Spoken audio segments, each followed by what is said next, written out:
Alright, new body, you're supposed to have a lot of magic inside of you. Let's put that to the test. Use this here, and if all went well, let's see. Yes, it worked! I've got a new workspace all worked out now. It's a little barren though. I should get some people to help me add some more to this place. But I suppose this'll do for now. And besides, I think my Lord Brony Brigade needs something a little more than just a background, starting with a catch-up of Season 7.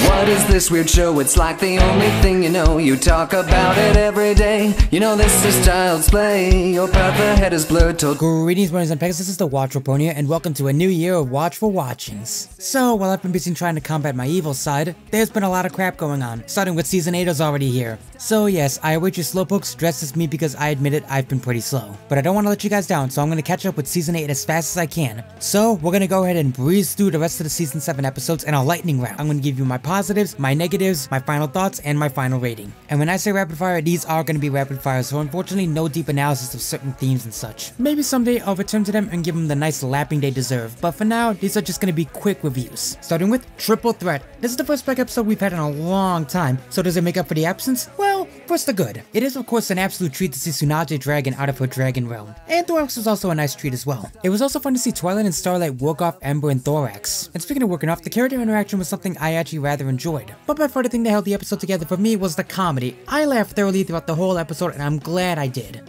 That being said, time for the negative. The biggest problem with this episode is by far the story. And oh boy, this is a case where the story is so bad, it almost works against any good it has. This episode was painful to watch. I can forgive predictable. I can forgive some annoyance. I cannot forgive constant annoyance, constant predictability, and a liar friggin' reveal near halfway. Are you kidding me? It's already bad enough that this is an overused and dumb cliche, but you seriously gotta put it in a 30-minute episode? The only good I can see out of that is that you can actually cut it down severely and make it not that bad. But the episode doesn't do that, so I can't even give it that. Also, this might be a nitpick, but Spike can be caught by the map now. I have several questions to this, all of which the episode does not or can answer, so screw it. Final thoughts, this episode is just frustrating. There's so much good to it. I like the comedy, I like the character interaction, but that story just annoys the crap out of me. Which is why I'm considering this the guilty pleasure of Season 7. If I'm gonna go back to this, I want to turn my brain completely off and not worry about the story. 5 Tsunade Dragons out of 10. Next up is Campfire Tales.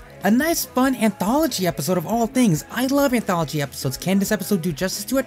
Well, let's start with the bad. First of all, Scootaloo, who hit you with the stupid stick? Like seriously, I can't be the only one who noticed this, right? I get it, in Sleepless in Ponyville, C was kind of very scary and cowardly, but there it made sense because he was told a spooky story and spent most of the time worrying about it at night, the one time you're supposed to worry about it. Here, it's broad daylight. Not to mention, C's so overly concerned about the littlest things. This feels like it should have been Fluttershy, not Scootaloo. Actually, no, I take that back. Modern Fluttershy has bigger cojones than Scootaloo. This feels more like Season 1 Fluttershy. Also, if you're someone who likes logic, then you're probably not gonna like the stories in this because they're very much not logical. I was willing to forgive them on the other hand because they felt like fairy tales, and fairy tales aren't supposed to make sense.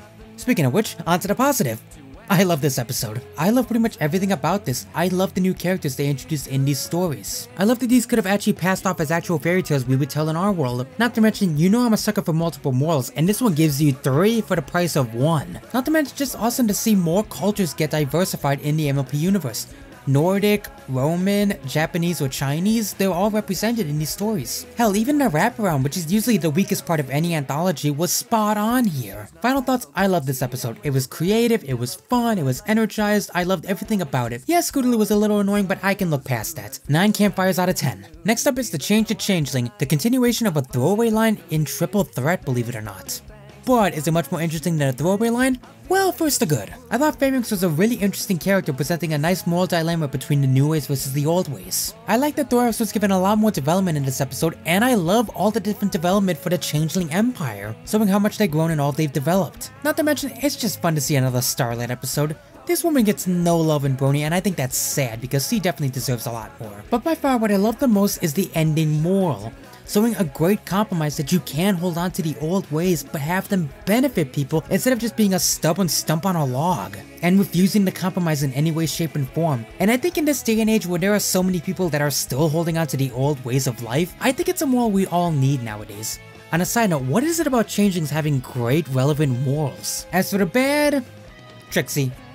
Just Trixie in general. I did not like this woman in this episode, and seriously, that's sad because I think Trixie can be a good character. She usually runs a fine line between being annoying and being funny, and she was just annoying in this episode. I could not stand her personality. And that's saying a lot considering I can usually stomach egotistical characters. But all that being said, in the final thoughts, I still found this episode really enjoyable. I really liked the Changeling Hive, I especially loved the ending world, and I thought Phalanx was a great character. I just wish Trixie was toned down considerably or I would have adored this episode. But as it is, I'm gonna give it 8.5 naked mole rats out of 10. Next up, we have Daring Done, another Daring Do episode and unfortunately the weakest out of all of them, in which Daring Do blames herself for the destruction of a town and decides to retire. That first thought, the first one you had in your head on what's gonna happen in the episode, you're probably right. That's my first negative, it's ungodly predictable. We know Daring Do is gonna be innocent by the end of this, and we also know who's really behind this. There's only 2 villains in any Daring Do episode. And you know what, that could be forgiven if the episode was at least entertaining, but honestly, it was kinda boring, with one exception, but I'll get to that in a second. And what's even worse is that this could have been an extremely interesting episode about how even heroic actions can have consequences. Sort of doing what Civil War did, showing the consequences behind even the best of intentions and actions, and that it's important to be careful even when you have good intentions behind what you're doing. Also, Daring Do feels like a complete non sequitur in her own story, and that's just sad. So is there anything good in this? Well, yes, there's one really big positive I could think of, the pyramid story. I love this story. It is interesting, it's got great lore, it's got a really interesting protagonist, and we get to see a Sphinx. I've heard that this is supposed to be Katrina, a Gen 1 villain, but I'm not really 100% sure if that's true or not, so please write in the comments, correct me if I'm wrong. Callback or not though, it's awesome. I just wish the rest of the episode was as good as that segment, but as it is, it's 4 pyramids out of 10. Next up is It Isn't the Main Thing About You, definitely an episode that's much better than its title. After Rarity accidentally damages her hair, she suddenly finds that she can't get anything in life without her beauty. Only to find out that beauty isn't a look, it's a feeling. A good sentiment, but does it live up to that moral? Well, first the good. I really like the premise and it's a really interesting story for Rarity to go through. Rarity has always been the pony that's used her looks to get away with pretty much murder, so it's interesting to see her rely on her self-confidence rather than just her looks to get through life. Oh, also, punk Rarity is best Rarity. And again, I do like the moral it was trying to teach, and it's got some good comedy to it. What didn't I like in this? Well, honestly, I didn't really like the moping and doping in the second half. I get it, Rarity probably had to be at her absolute lowest at this episode, but at the same time I feel it could have been cut down considerably. Also, this isn't really a problem but something I should address, that this was a great missed opportunity for Spike to be in this episode more. I mean, how great would it have been to have Spike, who's infatuated with Rarity, take care of her when she's at her lowest and not pretty anymore? I don't know, I think that could have been really interesting. But as it is, I still think it's a pretty solid episode. I'm gonna give it 7 punk Rarities out of 10. Next up, we have A Health of Information. A solo Fluttershy episode, and definitely a good one, which she desperately needed. When Zecora gets sick with swamp fever, it's up to Fluttershy and Twilight to try and find the cure. Oh yeah, also Zecora's in this. Good to see you again. Anywho, unfortunately Fluttershy gets swamp fever, and now it's a mad dash to find the cure before her and Zecora turn into trees. So what are the negatives? Honestly, I'm kinda struggling outside of nitpicks to find anything wrong with this episode. I guess Fluttershy's stubbornness kinda got annoying after a while, but again, that's kind of a nitpick. Not to mention she's trying to save someone's life. Also, I kind of thought the moral about not overworking yourself felt kind of confused considering that there was a ticking time bomb in the situation. Honestly, they should have just had it that Zecora was sick and needed a cure, not that she was gonna turn into a tree. That would have made the moral much more relevant because Fluttershy had to go at her own pace and didn't have to go on a ticking time bomb. But honestly, I still think the episode works on its own even despite that. Fluttershy was great in this episode, Twilight was in top shape, the new location was pretty interesting, the conflict was interesting, the moral was still good despite being a little confused. Oh, and also, of course, the story is also a good thing. I'm gonna give this one 9 Bs out of 10. Next up, we have Marks and Recreation, an episode with the Cutie Mark Crusaders continuing to advance their Cutie Mark crusading and in one of the best ways possible, with the Cutie Mark Crusaders opening a camp to help Blank Blanks get their marks. But things don't go so well when Rumble decides that he doesn't want to have a Cutie Mark. Honestly, this episode is so friggin' interesting as far as Cutie Marks are concerned. I mean, Cutie Marks have always been a point of contention throughout all the series, and now it's finally nice to see them address one of the biggest problems with it. You know what? In fact, this is one of the episodes I'm not going to talk about right here, here. I'm gonna shelf it and come back to it later when I free some stuff up. Sorry if that's disappointing, but think of it this way, you'll be getting a full episode instead of just a mini review. But moving on, we then have Once Upon a Zeppelin. Yet another one I could go into pretty deep analysis of regarding certain themes, especially how this parallels certain encounters people have at conventions. However, unlike Marks and Recreation, there's a little bit I can talk about besides that. For starters, I rather like the conflict and encounter that Twilight has to have throughout this whole episode, choosing her own happiness over the happiness of everyone else. I think that's something a lot of us need to learn because a lot of us do have the problem where we put others' needs above our own, or just outright saying no when we would rather not do things. Also, I really like that Twilight's parents get a lot more character development in this episode, as well as a little bit from Cadence and Shining Armor. As for what I didn't like, well, Twilight Stalker, yes I know he actually has a name, but I'm just gonna call him Twilight Stalker, really could have used more development in this episode. Also, Iron Will showing that he's pretty much just an asshole. But other than that, I thought this was a very enjoyable episode. I'm gonna give this one 8 Zeppelins out of 10. Next up, Secrets and Pies. Secrets and Pies.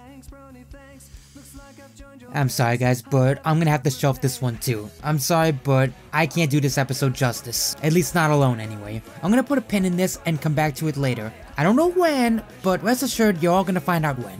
And rounding things out, we have Uncommon Bond. A much needed episode for both Sunburst and Starlight in my opinion, where Starlight realizes that her and Sunburst don't really have a lot in common anymore, and he has more in common with her friends over her. And I'm just gonna be honest guys, it's impossible for me to not have a positive bias towards this episode, because I actually saw this at Cider Fest last year, and honestly, Cider Fest was probably one of my favorite con experiences of all time. And that was mostly because I got to hang out with some great friends of mine and do some great things with them. From seeing the MLP movie on the very last day of the convention, to just hanging around the mall on Monday, drinking and having fun, and of course just hanging out in a room and watching movies all night. So obviously I'm going to be very positively biased towards this episode. However, thankfully, I think the episode is still good in its own merits, as it gave a lot of development to Sunburst as well as Sunburst and Starlight's relationship. It was fun to see Sunburst interact with all these different characters, and the moral was a really nice one. I'm struggling to think of any negatives outside of maybe some nitpicks. Call me biased all you want, but I cannot deny giving this episode anything less than a 9 out of 10. And that about wraps it up for this lightning round. There just leaves one more episode I need to talk about. You know I can't end season 7 without talking about the season finale.